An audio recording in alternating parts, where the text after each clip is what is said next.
السلام علیکم ورحمۃ اللہ وبرکاتہ۔ الحمد للہ وکفی والسلام علی عباده الذین اصطفى،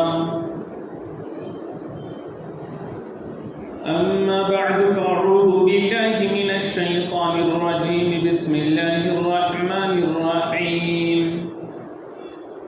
وَأَنَّ الْمَسَاجِدَ لِلَّهِ فَلَا تَدْعُوا مَعَ اللَّهِ أَحَدًا۔ صدق اللہ مولانا العلی العظیم۔ وقال النبی صلی اللہ علیہ وسلم: خیر البقاع بیوت اللہ فی الارض، او کما قال علیہ الصلاة والسلام۔ وصدق رسوله النبي الأمي الكريم، نحن على ذلك لمن الشاهدين والشاكرين، والحمد لله رب العالمين۔ اللهم صل على سيدنا محمد وعلى آل سيدنا محمد وأصحابه وأزواجه وبارك وسلم۔ محترم بزرگوں اور دوستوں، مسجد کہتے ہیں سجدہ کرنے کی جگہ کو۔ مساجد کا اسلام میں بڑا رول ہے۔ مسلمانوں کا اور اسلام کا مرکز ہوتی ہے مسجد، اور مسجد کی اہمیت کا اندازہ اس بات سے لگایا جا سکتا ہے کہ اس روئے زمین پر سب سے پہلی جو چیز بنی وہ خانہ کعبہ کی زمین تھی، جس کو قرآن کریم میں بتایا گیا، اور پھر روئے زمین پر سب سے پہلا اللہ کا گھر خانہ کعبہ بنا، اس کے بعد مسجد اقصیٰ بنی، اور اللہ تعالیٰ نے اپنے گھر کی اور مسجدوں کی تعمیر کا کام اور اس کی تعمیر نو کا کام یہ انبیاء سے لیا۔ سب سے پہلا گھر حضرت آدم علیہ السلام نے بنایا، پھر جب طوفان نوح میں خانہ کعبہ ڈھہ گیا تو اس کے بعد پھر حضرت ابراہیم اور حضرت اسماعیل علیہ السلام نے اس گھر کی تعمیر نو فرمائی، اور پھر مسجد اقصیٰ کی تعمیر حضرت ابراہیم علیہ السلام اور حضرت اسحاق علیہ السلام نے فرمائی۔ اس کے بعد حضرت سلیمان علیہ السلام نے اس کی تجدید فرمائی۔ خود میرے اور آپ کے آقا احمد مصطفیٰ محمد صلی اللہ علیہ وسلم کا حال اور ان کی سیرت یہ بتلاتی ہے کہ جب آپ مکہ مکرمہ میں تھے تو چونکہ خانہ کعبہ اور روئے زمین کی سب سے بڑی عظمت والی مسجد وہاں موجود تھی، تو آپ صلی اللہ علیہ وسلم وہاں نماز ادا کیا کرتے تھے، اور پھر جیسے ہی آپ صلی اللہ علیہ وسلم نے مدینہ منورہ کی طرف ہجرت فرمائی تو جیسے ہی قباء پر پہنچے تو آپ نے سب سے پہلے وہاں اللہ کا گھر تعمیر فرمایا، جس کو مسجد قباء کہتے ہیں۔ قرآن کریم میں بتلایا گیا کہ اس کی بنیاد تقوی پر رکھی گئی ہے۔ پھر اس کے بعد جیسے ہی مدینہ منورہ حضور اقدس صلی اللہ علیہ وسلم پہنچے تو آپ نے اپنے اور اپنے صحابہ کے گھروں کی فکر کرنے سے پہلے اللہ کے گھر کی فکر فرمائی، اور سب سے پہلا کام وہاں مسجد کے تعمیر کا فرمایا، اور پھر بنفس نفیس اس میں خدمت انجام دی۔ مٹی اور گارا خود حضور صلی اللہ علیہ وسلم اٹھا اٹھا کر دیا کرتے تھے۔ صحابہ نے عرض بھی کیا کہ آپ رہنے دیجئے، تو آپ صلی اللہ علیہ وسلم کا ارشاد تھا کہ جس طرح سے تم اجر کے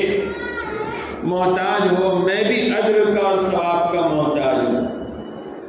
آپ صلی اللہ علیہ وسلم کے فرامین عالی شان کی روشنی میں کتنے کچھ فضائل مساجد کے بیان کیے گئے ہیں۔ مسجد اللہ کے گھر ہیں۔ حدیث میں فرمایا گیا کہ روئے زمین پر سب سے بہترین ٹکڑا اور جگہ اللہ کے گھر ہوتے ہیں، اور صرف ایک گھر کی وہ فضیلت نہیں ہے، بلکہ فرمایا گیا کہ خیر البقاع بیوت اللہ فی الارض، کہ بیوت یہاں جمع ہے گھروں کی،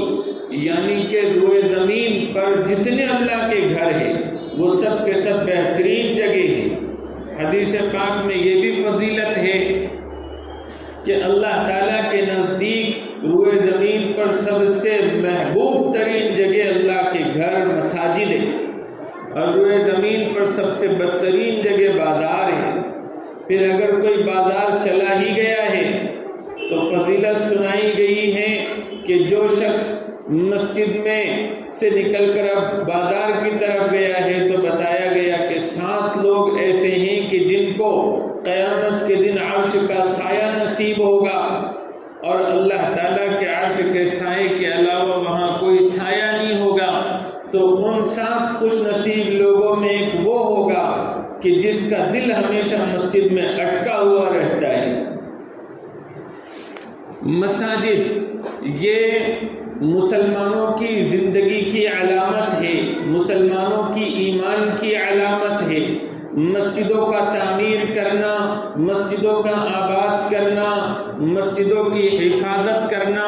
یہ سب مسلمانوں کے ایمان کی نشانی اور علامت ہے، جس کو قرآن کریم میں بتایا گیا انما یعمر مساجد اللہ من آمن باللہ والیوم الآخر واقام الصلاۃ وآتى الزکاۃ ولم یخش الا اللہ، کہ مسجدوں کو وہی آباد اور تعمیر کرتے ہیں، مسجدوں کی نگہبانی وہی لوگ کرتے ہیں جو کہ اللہ پر اور قیامت کے دن پر ایمان رکھتے ہیں،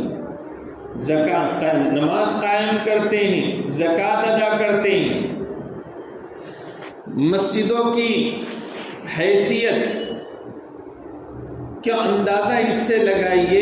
کہ مسلمان کسی بستی میں اور علاقے میں جائیں اور وہاں پر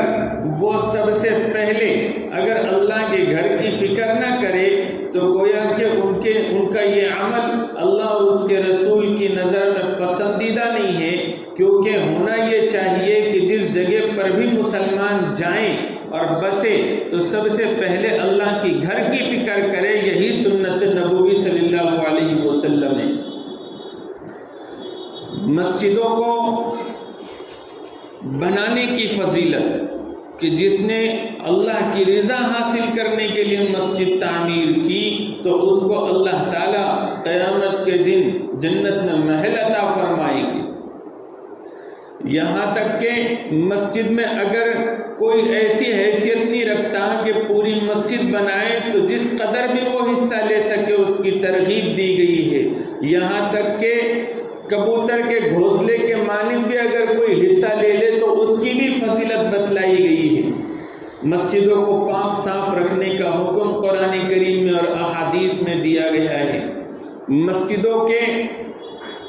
اندر سے کوڑا اور کچرا ہٹانے کی فضیلت بھی احادیث مبارکہ میں بیان کی گئی ہے۔ مسجد کا جو عادی ہو تو حضور نے فرمایا کہ جو مسجد میں کثرت سے آنا جانا رکھتا ہو تو اس کے ایمان کی گواہی دو کہ وہ ایمان والا ہے۔ ہر مسلمان کا مسجد سے جو تعلق ہوتا ہے وہ ایمانی اور روحانی تعلق ہوتا ہے، اور مسجدوں کے آباد کرنے کی ذمہ داری مسلمانوں پر ڈالی گئی ہے، کیونکہ مشرکین ہو کفار ہو یہ لوگ مساجد کو نہ تعمیر کر سکتے ہیں، نہ مساجد کو آباد کر سکتے ہیں، نہ اس کی نگہبانی اور نگرانی کر سکتے ہیں۔ ہاں، مسلمان ایسے ہوتے ہیں کہ ان کے پاس ایمان کی دولت ہے، وہ اللہ پر اور آخرت پر ایمان رکھتے ہیں تو وہ مساجد کی حفاظت کرتے ہیں۔ مسجدوں کی طرف باوضو ہو کر آنے کی، یہاں نماز کے انتظار میں بیٹھنے کی اور پھر نماز پڑھ کے جانے کی کیا کچھ فضیلتیں سنائی گئی ہیں۔ مساجد میں بار بار حاضری اور مساجد کے حفاظت اور نگہداشت کی جو فضیلتیں اور یہاں پر عبادتوں کی جو فضیلتیں سنائی گئی ہے، اگر اس کے اوپر ہی کچھ لکھا اور بولا جائے تو ایک مستقل کتاب تیار ہو سکتی ہے۔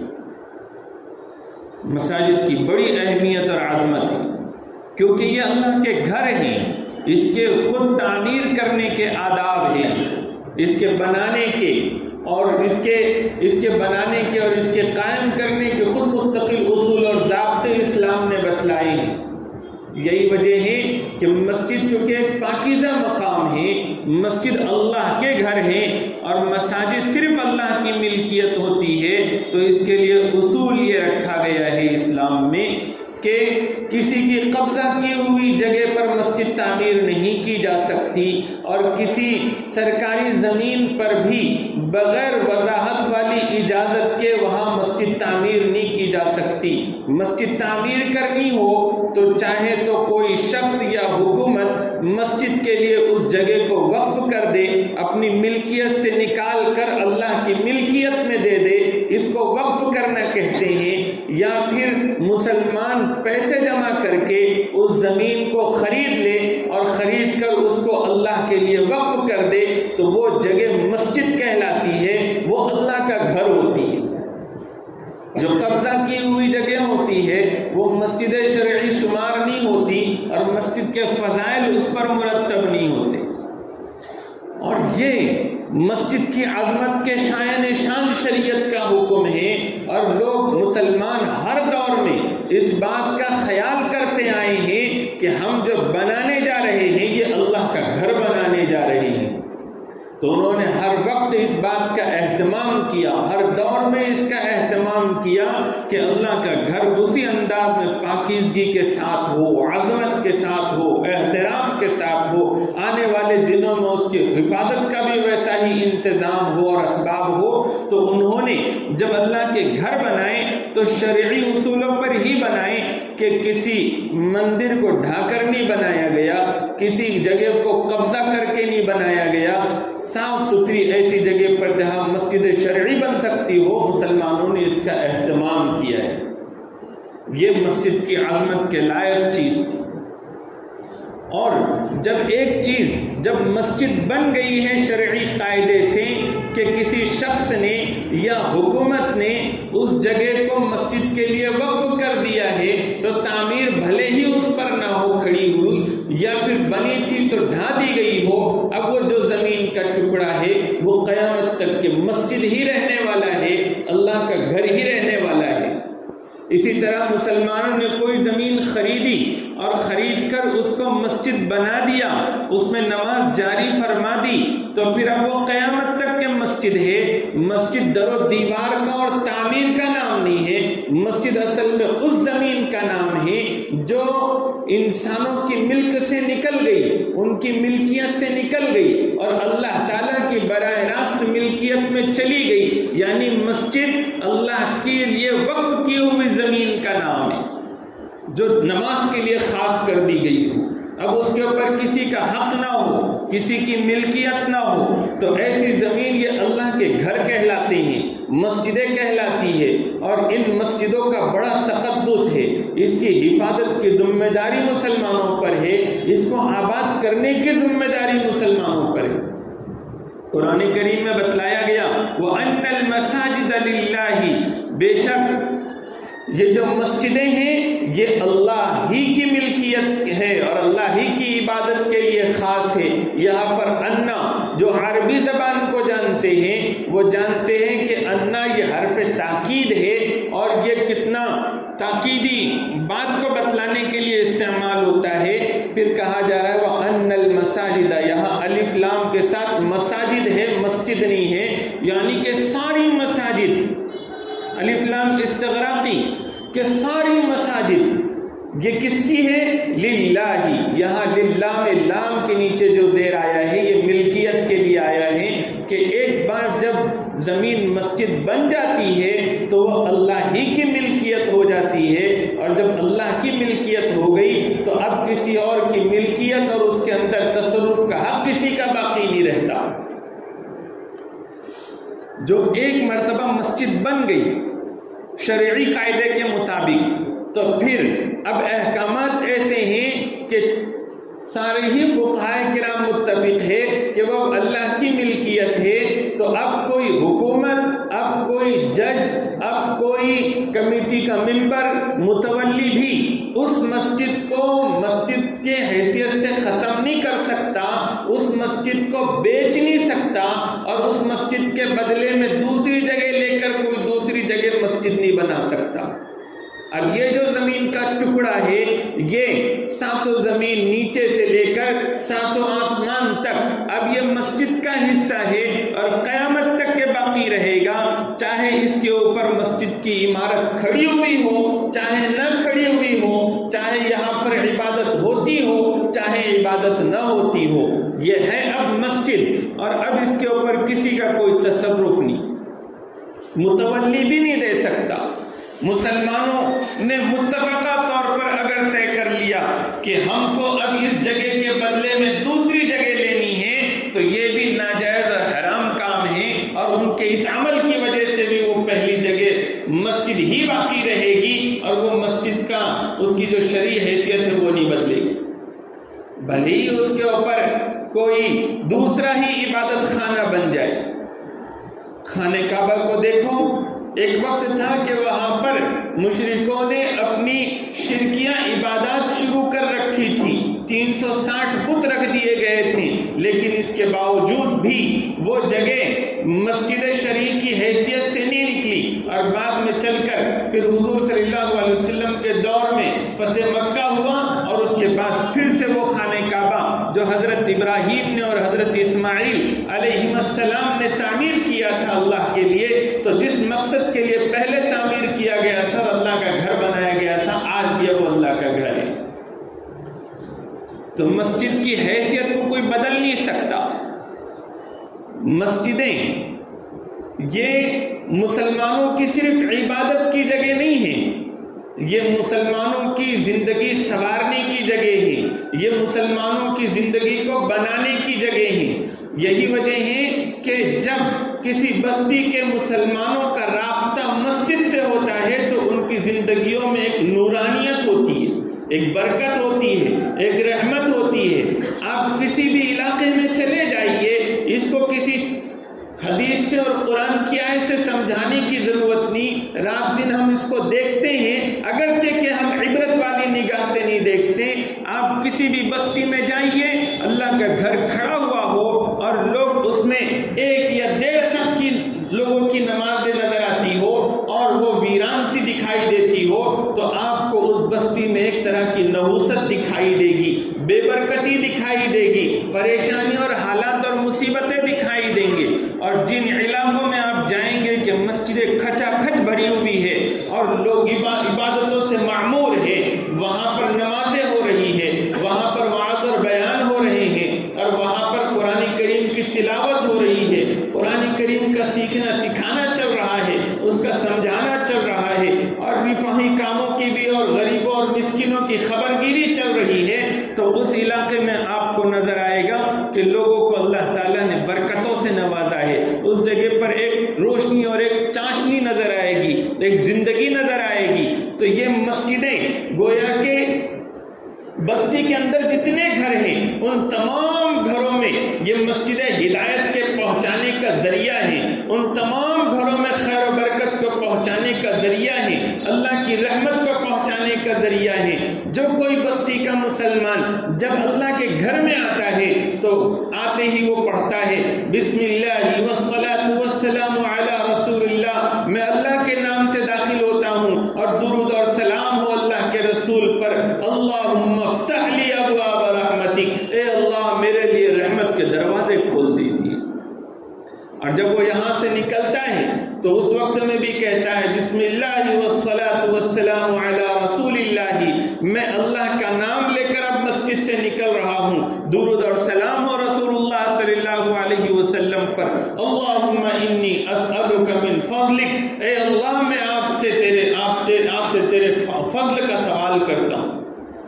یہ مسجد اس کے فضل کو بھی پہنچانے والی ہے، یہ مسجد اس کے لیے رحمتوں کے دروازے کھولنے والی ہے۔ مسجد میں جو آ کر بیٹھتے ہیں اور وہ نماز کے انتظار میں ہوتے ہیں، سیکھنا سکھانا کرتے ہیں، کتنی اس کی فضیلت سنائی گئی ہے کہ مسجد میں آنے والے یہ اللہ کے مہمان ہوتے ہیں اور اللہ تعالیٰ کریموں کے کریم ہے، وہ ان کی میزبانی فرماتے ہیں۔ مسجد میں امامت کرنے والے، اذان دینے والے، نمازوں کے عادی رہنے والوں کے مخصوص فضائل سنائے گئے ہیں۔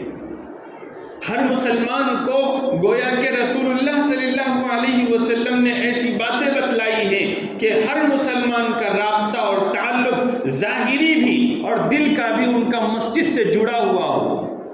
کیونکہ یہ مسجد ان کی دنیا اور آخرت سنوارنے کی جگہ ہے، یہ مرکز ہے ان کے اسلام کا۔ آپ نے کبھی نہیں سنا ہوگا کہ حضور صلی اللہ علیہ وسلم کا مرکز اسلام کے پھیلانے کا وہ مسجد نبوی، جو کہ جہاں پر بیٹھ کر حضور صلی اللہ علیہ وسلم نے چہاردان عالم میں اسلام کی آواز پہنچائی اور مسلمانوں کی اور دیگر لوگوں کی آپ صلی اللہ علیہ وسلم نے خبر گیری فرمائی، تو یہ آپ صلی اللہ علیہ وسلم کے لیے مسجد نبوی کے علاوہ کوئی آفس ہو، کوئی بلڈنگ ہو، یہ مسجدیں جو ہوتی ہے یہ ہمارا اپنا قصور ہے اور سماج کا قصور ہے کہ ہم لوگوں نے مسجد کو محدود کر دیا ہے عبادتوں کے لیے اور صرف نماز، روزہ اور تلاوت کے لیے۔ یہ مسجدیں وہ جگہ ہیں جہاں سے مسلمانوں کی ہر دینی ضرورت کو پورا کیا جا سکتا ہے اور کیا جانا چاہیے، یہی مسجدوں کی شرعی حیثیت ہے۔ مسجدوں کو آباد کرنے میں اور مسجدوں کی حفاظت میں اور مسجدوں کی نگہبانی میں یہ کام بھی داخل ہیں کہ ہر مسلمان جب وہ 7 سال سے زیادہ عمر کا ہو جائیں تو اب اس کو مسجد کا عادی بنایا جائے، اور جب بالغ ہو جائیں تو اب اس کا دل مسجد میں اٹکا ہوا رہے، وہ بوڑھا ہو، جوان ہو، وہ کسی بھی عمر کا ہو، کسی بھی شعبے کا رہنے والا ہو، عالم ہو، جاہل ہو، پڑھا لکھا ہو، غیر پڑھا لکھا ہو، وہ پیسے والا ہو، غریب ہو، یہاں تک کہ وہ کیسا ہی کیوں نہ گنہگار ہو، فاسق ہو، فاجر ہو، قاتل ہو، شرابی ہو، جواری ہو، ہر ایک مسلمان کی یہ ذمہ داری ہے کہ وہ کم سے کم 5 وقت اللہ کے گھر میں حاضری دے۔ مسجد کی یہ حیثیت ہے۔ جس مسلمان کے دل سے ایمان رخصت ہو جائے، جس دل سے نعوذ باللہ ایمان رخصت ہو جائے، بس اسی کا رشتہ مسجد سے کٹ سکتا ہے، کیونکہ مسجد سے کٹا رہنا اور مسجد سے بغض رکھنا یہ منافق ہونے کی نشانی ہے۔ ورنہ حدیث میں تو یہاں تک فرمایا گیا کہ جس کو اللہ کے گھر سے محبت ہوتی ہے اللہ تعالیٰ اس سے محبت فرماتے ہیں۔ آج اگر دشمنان اسلام اگر اس بات میں کامیاب ہو رہے ہیں کہ وہ مساجد کو بھی پروپیگنڈا کر کے اور شرارت کر کے ہتھیا رہے ہیں اور مساجد کو ویران کر رہے ہیں، اس کو ڈھا رہے ہیں اور اس کی جگہ پر مندریں بنا رہے ہیں یا ان کے مذہبی چیزیں بنا رہے ہیں، تو اس کی ایک بڑی وجہ یہ ہے کہ خود مسلمان کے دل سے آج مسجد کی عظمت رخصت ہو رہی ہے۔ اگر مسلمان اپنے عمل سے، اپنے کردار سے، اپنے فکر سے اگر بتائیں کہ ان کے دل میں مسجد کا کیا مقام ہے، ان کے دل میں مسجد سے کیا محبت ہے اور اس کی حفاظت کے لیے کیا وہ جان مال کی قربانی دے سکتے ہیں، یہ اگر مسلمان اپنے عمل اور کردار سے بتلائے، مسجدوں کے عادی بنے، مسجدوں کو آباد کرے۔ ہم لوگوں کا حال یہ ہے کہ ہم صرف رمضانی مسلمان بن کے رہ گئے ہیں۔ رمضان المبارک کا مہینہ آتا ہے تو پھر مسجدیں کھچا کھچ بھر جاتی ہے، اور رمضان المبارک کا مہینہ چلا جائے تو پھر وہی مسجد ویران سی نظر آتی ہے، ایک سب بھی کبھی کبھی نماز میں نظر نہیں آتی۔ اگر اس طرح کا تعلق مسلمان کا ہے تو بتاؤ مسلمان کے دل میں اللہ کے گھر کی کیا عظمت ہے، اور اللہ کے گھر کی عظمت مسلمانوں کے دل سے رخصت ہو رہی ہو تو پھر کس بات کی ضمانت لیں آگے کے مستقبل کی کہ یہ اللہ کے گھروں کو ہم محفوظ رکھ پائیں گے۔ جہاں یہ ضروری چیز ہے کہ جیسے بابری مسجد کا واقعہ ہوا اور بابری مسجد ایک مثال بن گئی اس کے نظیر میں، اس کی مثال بننے میں، پھر اس ملک میں ہندو مسلم کی سیاست کرنے والوں میں اور اس ملک میں بسنے والے فاسد اور شریر قسم کے ذہن رکھنے والوں کے اندر ایک حوصلہ اور جذبہ پیدا ہو گیا، اور وہ اب دوسری مساجد کو بھی نشانہ بنا رہے ہیں اور پروپیگنڈا کر رہے ہیں۔ پروپیگنڈا اس کو کہتے ہیں کہ جھوٹ کو اتنا بولو، اتنا بولو، اتنا عام کرو، اتنا عام کرو کہ پھر وہ سچ لگنے لگے۔ اس پالیسی پر عمل کیا جا رہا ہے، اور پھر کوشش ہو رہی ہے کہ کسی طریقے سے یہ مسجدیں، ہماری عیدگاہیں، یہ شرک کے اڈے بن جائے۔ اللہ تعالیٰ قرآن کریم میں فرمائے وَأَنَّ الْمَسَاجِدَ لِلَّهِ فَلَا تَدْعُوا مَعَ اللَّهِ أَحَدًا، کہ بے شک یہ مسجدیں اللہ کے گھر ہیں اور اللہ ہی کی عبادت کے لیے خاص ہے اور اللہ کی ملکیت ہے۔ فَلَا تَدْعُوا مَعَ اللَّهِ أَحَدًا، تو اس میں اللہ کے سوا کسی کو نہیں پکارا جائے۔ سوال یہ پیدا ہوتا ہے کہ آج مسلمانوں نے کیا کرنا چاہیے کہ ایسے سنگین حالات ہیں، جھوٹ کا بازار گرم ہے، اور سیاسی مقاصد رکھنے والے اور ہندو مسلم کے درمیان میں تفریق پیدا کر کے اور نفرتیں پیدا کر کر سطح پر آنے والے لوگ جب ایسی چیزوں کی حوصلہ افزائی کر رہے ہو اور عدالتوں سے بھی زیادہ امیدیں نہ کی جا سکتی ہو اور اسی طرح سے ڈپارٹمنٹ سے بھی زیادہ امیدیں نہ کی جا سکتی ہو اور ہر طرف سے مخالف ماحول مسجدوں کے سلسلے میں چل رہا ہو، تو ایسے وقت میں مسلمان نے کیا کرنا چاہیے؟ اس کے لیے بہت غور فکر اور تدبر کے بعد دو ہی باتیں سمجھ میں آتی۔ ایک تو بات یہ کہ اپنے مساجد کے لیے، مساجد کی حفاظت کے لیے ہم قانونی اور جمہوری انداز میں جدوجہد کو اپنے آخری حد تک پورا کرنے کی کوشش کریں، جان اور مال لٹانے میں بالکل بھی دریغ نہ کریں۔ اور دوسرا اس سے بھی زیادہ اہم کام جو نظر آتا ہے کہ ہم جو ہمارے دل سے مسجدوں کی عظمت رخصت ہو رہی ہے تو اس رخصت ہونے والی عظمت کو دوبارہ پیدا کریں، ہم دکھائیں اپنے عمل اور کردار سے، مسجدیں بناتے وقت میں بھی، اور مسجدیں بن گئی ہیں تو وہ مسجدوں کی بد دعائیں نہ لیں، کیونکہ حدیث میں فرمایا گیا ہے کہ مسجد دعا بھی کرتی ہے اور بد دعا بھی کرتی ہے۔ مسجد دعا کیا کرتی ہے؟ اے اللہ تو اس کو آباد رکھ جس نے مجھے آباد رکھا، اور تو اسے برباد کر جس نے مجھے ویران کیا۔ قرآن کریم میں بتایا گیا کہ سب سے بڑا ظلم اگر کوئی ہو سکتا ہے تو وہ کیا ہے؟ وَمَنْ أَظْلَمُ مِمَّنْ مَنَعَ مَسَاجِدَ اللَّهِ أَنْ يُذْكَرَ فِيهَا اسْمُهُ وَسَعَى فِي خَرَابِهَا، کہ اس سے بڑا ظالم کون ہوگا جو مسجدوں سے روکیں اس بات سے کہ اس میں اللہ کا نام لیا جائے اور مسجد کو ویران کرنے کی کوشش کرے۔ ایک تو ظاہری کوششیں جو ہو رہی ہیں مسجدوں میں اللہ کا نام لینے سے، عبادت کرنے سے اور دینی سرگرمیاں چالو رکھنے سے روکنے کی ایک ظاہری کوشش مخالفین کی طرف سے ہو رہی ہے، تو وہ بھی ایک ظلم ہے۔ لیکن میں سمجھتا ہوں کہ اس سے بڑا ظلم ہمارا ہے کہ ہم مسجدوں سے دور رہ کر اور مسجدوں سے کٹ کے زندگی گزار کر بھی ہم مسجدوں میں ذکر سے روک رہے ہیں اور مسجدوں کو ویران کرنے کا کام کر رہے ہیں۔ یہ بھی بہت بڑا ظلم ہے۔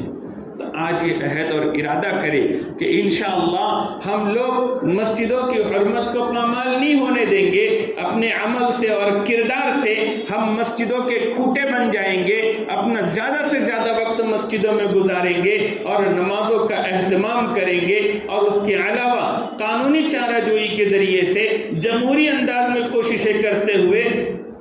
اپنے آخری حد تک کی کوشش جانی اور مالی کریں گے تاکہ مسجدیں محفوظ رہ سکے۔ یہ دو کام کریں گے تو پھر ہم اس بات کے حقدار ہیں کہ ہم اللہ سے امید رکھ سکے، اور اللہ رب العزت پر ہی بھروسہ، اصل بھروسہ ہونا چاہیے کہ دوسری چیزیں اور دوسرے کام ایسے ہیں کہ جس کا نفع ہونا یقینی نہیں ہے، فائدہ ہو بھی سکتا ہے، نقصان بھی اٹھانا پڑ سکتا ہے۔ اصل بھروسے کی ذات اگر کوئی ہے تو وہ اللہ کی ذات ہے۔ ہم لوگوں کو اللہ کی ذات پر بھروسہ رکھتے ہوئے یہ دو کام کرنے ضروری ہے۔ اللہ کرے کہ یہ بات میرے بھی سمجھ میں آئے، آپ حضرات کے بھی سمجھ میں آئے، اور پوری امت مسلمہ ہندیہ کے سمجھ میں آئے۔ وآخر دعوانا الحمدللہ رب العالمین۔ اذان دے دیجیے۔